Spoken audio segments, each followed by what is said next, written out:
The Florida Podcast Network, the voice of Florida.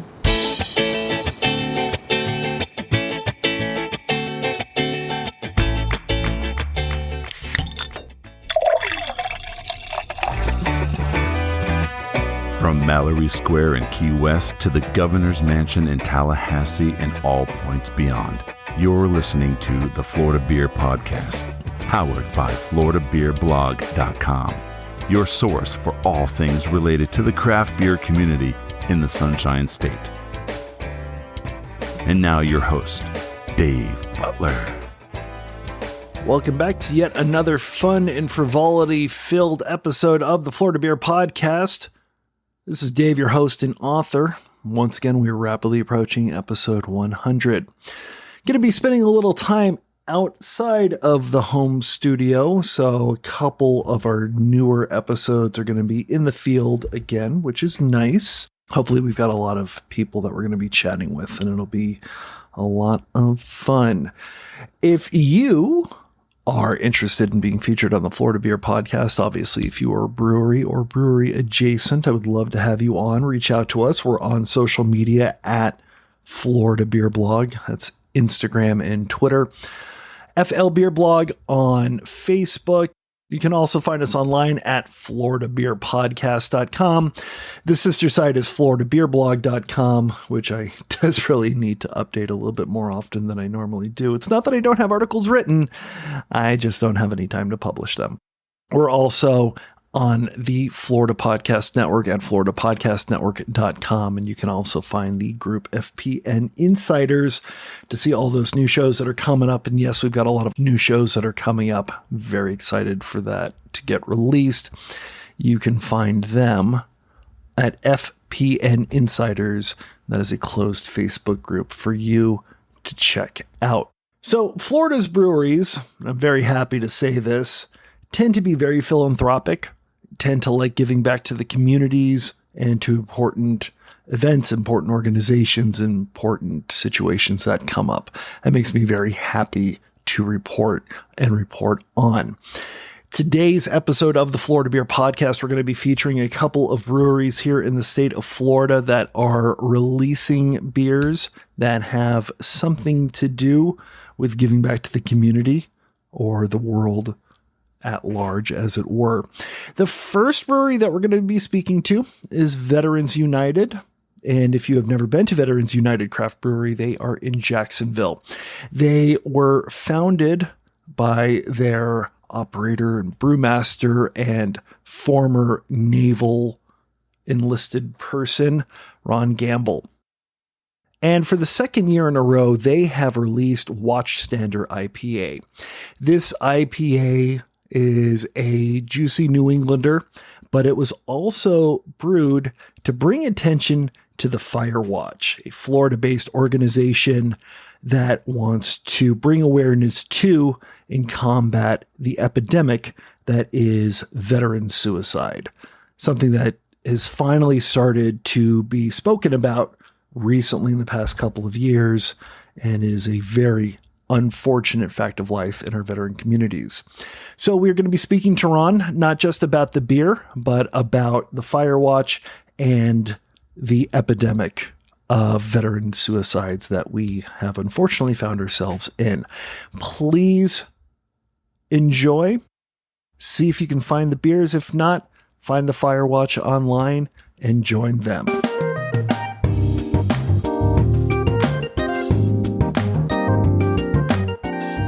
I guess I will start right in talking about veteran suicide.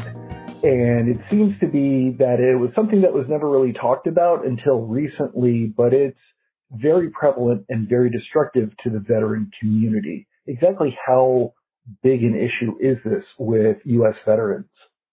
Well, you know, I'm a Navy veteran. I served during the first Gulf War back in '91. And then you have, especially after 9/11, and our involvement in Iraq and Afghanistan, you have a lot of young vets coming home and trying to cope with what they experienced overseas.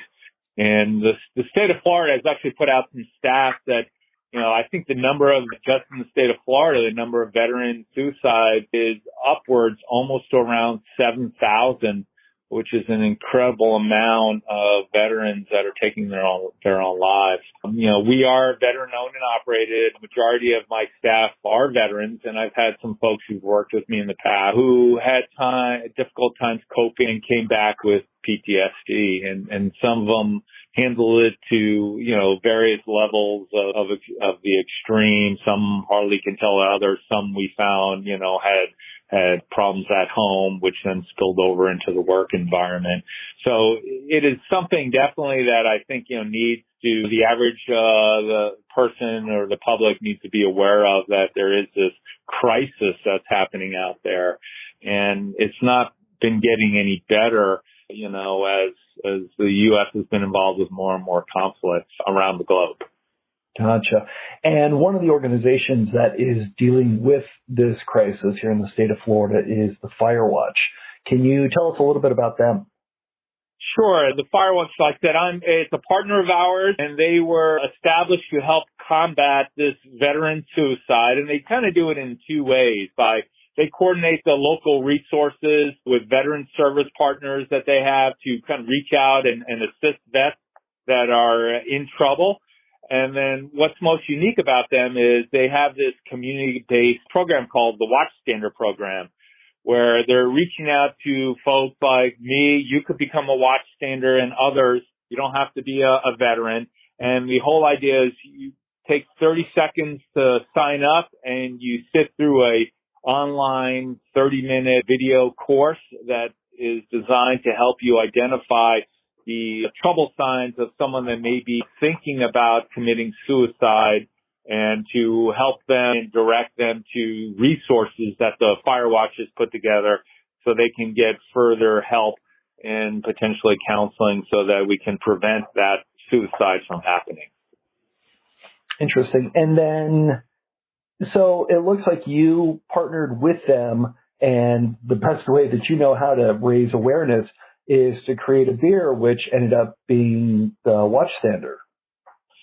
Yeah, that's correct. As most small breweries, I consider ourselves pretty small. We're not a large regional or a national brewery. I mean, we don't have a lot of funds that we can throw at these organizations. I mean, in the past, we've tried to reach out and work with others, but whether it be Canines for Warriors or other organizations, and you find that, I mean, they're pulling in maybe $10, $15, $20, $25,000. Now, as a small brewery, we want to help, but we can't necessarily just through our actions, we can't generate a lot of revenue for them. Not that, compared to what they can get through other sources. But what we can do is help to raise awareness. And that comes in with this Watchstander program. As Nick, he's the executive director of the program, he said, you know what? I can get donations and sponsorships out there from a lot of big organizations, but what you guys are great for is you help to increase the awareness and help me to recruit more Watchstanders. So the idea is we brewed this beer, and it's on draft and in 12-ounce cans, and there is a QR code on all the cans, and the idea is that we're trying to get you to scan that QR code and sign up to become a Watchstander. And for those accounts that have draft only, we have specially made up coasters that have the beer branding on one side, and on the other is this big QR code saying, sign up now, become a Watchstander today. And so we're trying to get people to not only be aware of the Firewatch and the Watchstander program, but to actually take that step of scanning it and starting the process of enrolling and training to become a Watchstander. Awesome. And the beer is an IPA. Why was that kind of the decision to make a standard beer? Was there any particular reason as to why you went for that style as opposed to something else?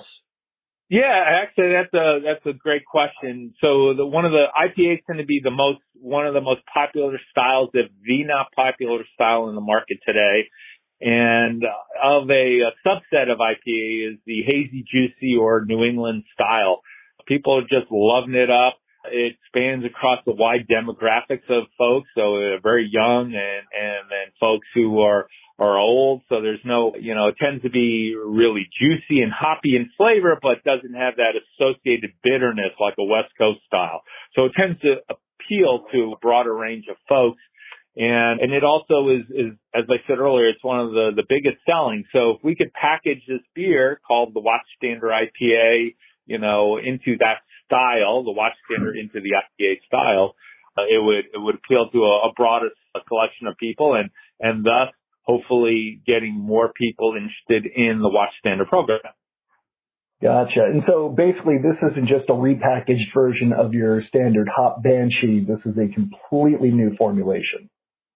Completely correct. Completely new formulation. We specifically designed it for the Firewatch, and we rolled it out in draft last year and 12-ounce cans this year, which was the big thing for us, is to get it out into you can reach so many people by packaging your beer into a 12-ounce or 6-ounce can and having it available at grocery, package stores, and other places around town.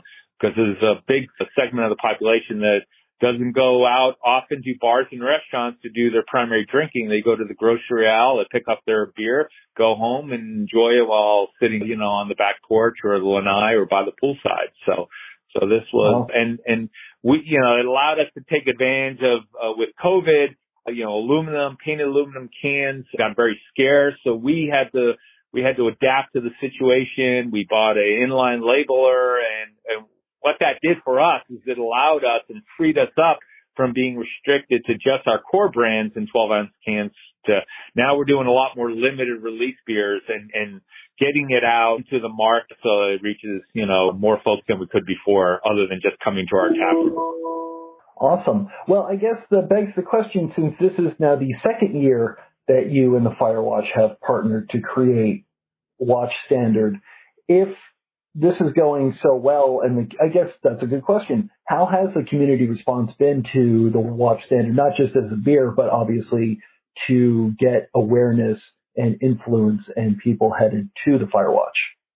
Yeah, no, that's another good question. And when we officially rolled out this year's release of Watchstander IPA on March 4th, Nick kind of threw out some stats. And when he first started working with us, he only had a couple of hundred Watchstanders. And since we rolled out the beer last year and with the release this year, he has now, I believe, a couple of thousand Watchstanders. His goal is to get to 10,000. I believe he said he has around 2,300 now, if I remember correctly.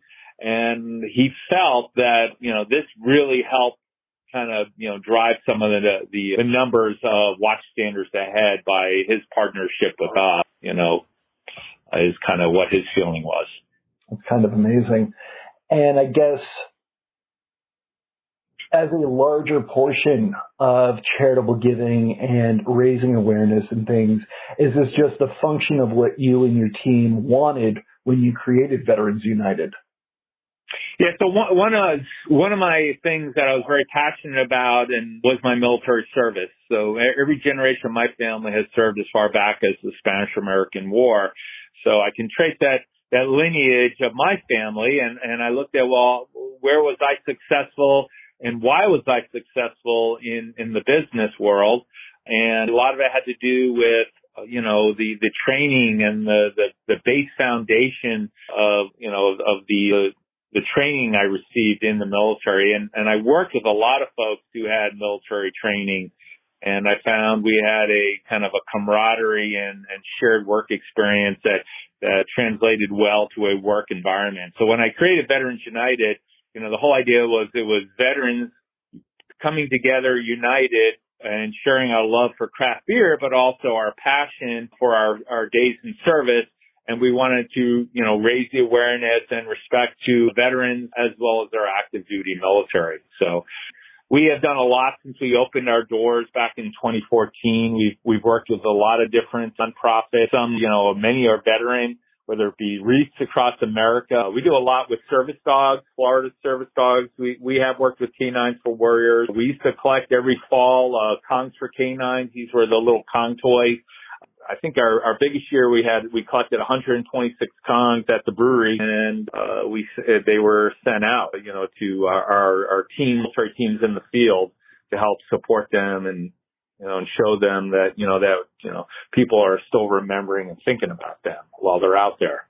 So a lot of other, and I have an event room here, and we have a lot of the squadrons or units and from the various bases around here, whether it's Naval Air Station at Jacksonville or Naval Base Mayport, come out here and use our event room, for various activities. And there's always some benefit. I usually will either, no charge for the room or discounts or whatever to so we get them here and show our appreciation.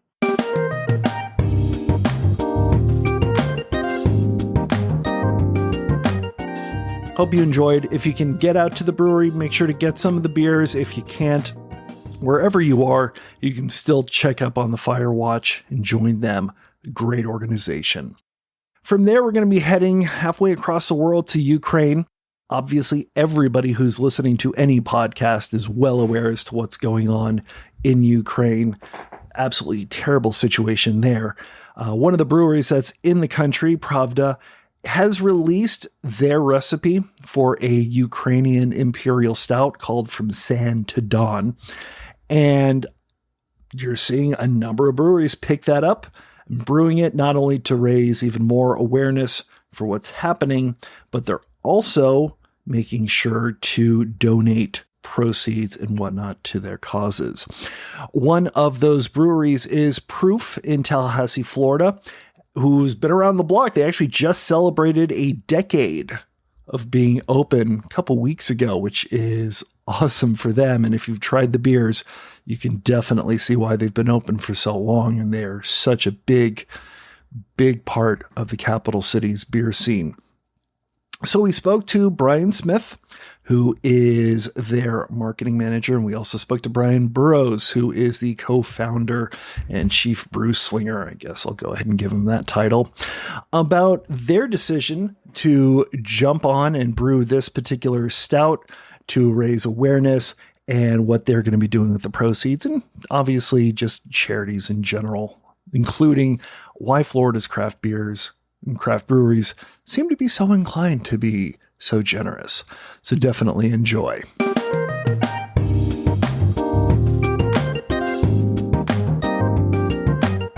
How did you find out about this particular beer and this particular movement? Yeah, so basically we are all on social media these days and came across there was a head brewer in the Ukraine for Pravda Brewing, and he put out a little statement on his personal Facebook that basically was inviting breweries from all over the world to participate in an international collab where he would open up his recipes and invite brewers to make this beer to raise awareness to obviously the war that's going on there, but also to help raise funds and have proceeds go to humanitarian relief in the Ukraine area. That's kind of amazing. So obviously it's not a requirement, and there's a couple breweries that are here in the state of Florida that are brewing this particular beer. Why did you decide, hey, this is something that Proof needs to do? We talked amongst ourselves, and I think that the main issue in this is you can see something like this unfold and feel helpless to do anything and really find some way that you can make a difference and take part in helping. And this raising itself as an opportunity, in something that we do every day and we do very well. It was just something that was kind of a no-brainer for us that we could actually do some good. Like Brian said, raise some money for humanitarian aid efforts and brew an international collab beer. So let's talk about the beer itself, because I know that it's in the tanks. As of our talking, it is not ready to go just yet. What exactly is the style of beer, and did you make any changes or tweaks to it to make it a little bit more of a proof beer?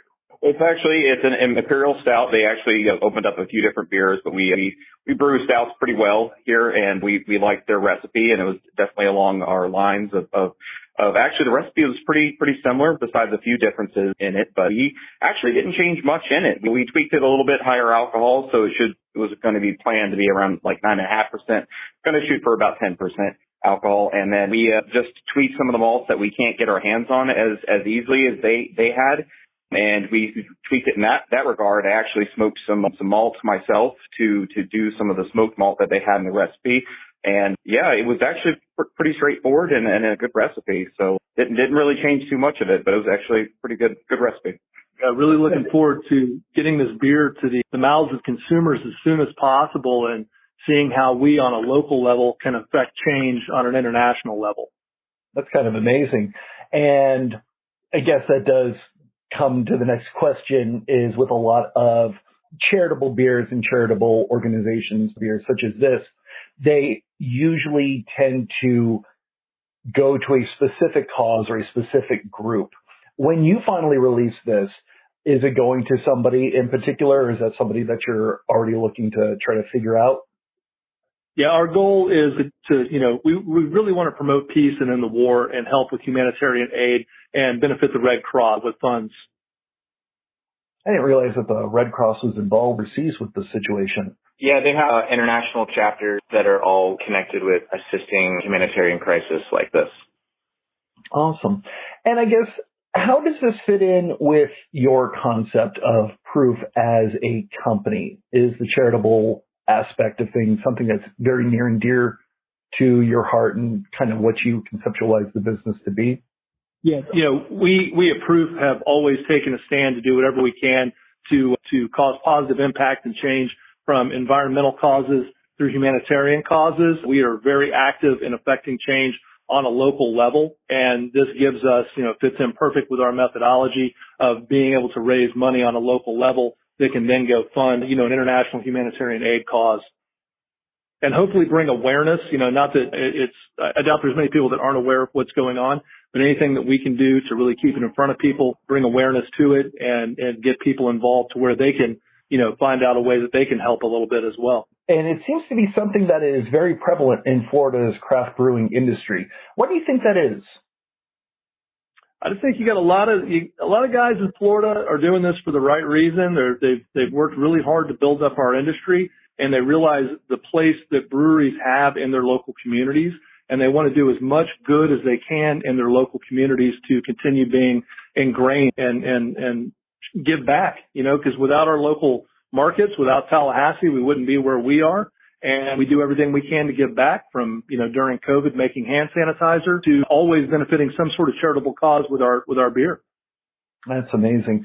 When do you expect this to be released? We're assuming 3 to 4 weeks. It's a relatively quick beer. So we're telling everybody basically, first part of April should be available. We're focusing on this being a draft product so we can try and generate revenue on it for charitable giving as soon as possible. Awesome. Thank you so much. I do appreciate it, and I hope to be able to try some soon. Yeah, thank you very much for having us on and bringing awareness, and we really appreciate it. And there we go. A couple more reasons why I am proud to highlight Florida's craft beer scene, because we've got some amazing breweries that are using their talents to raise awareness and funds for very, very important causes. Like I said, the next couple episodes, we are going to be on the road. As to where we're going to be, you'll just have to wait and find out. But if you follow us on social media, or if you like and subscribe on your podcasting app of choice, obviously you're going to be getting that information just as soon as it's available. Thank you all so much for listening. This is Dave, your host and author. Hopefully we will be hearing you next week. And drink Florida Craft.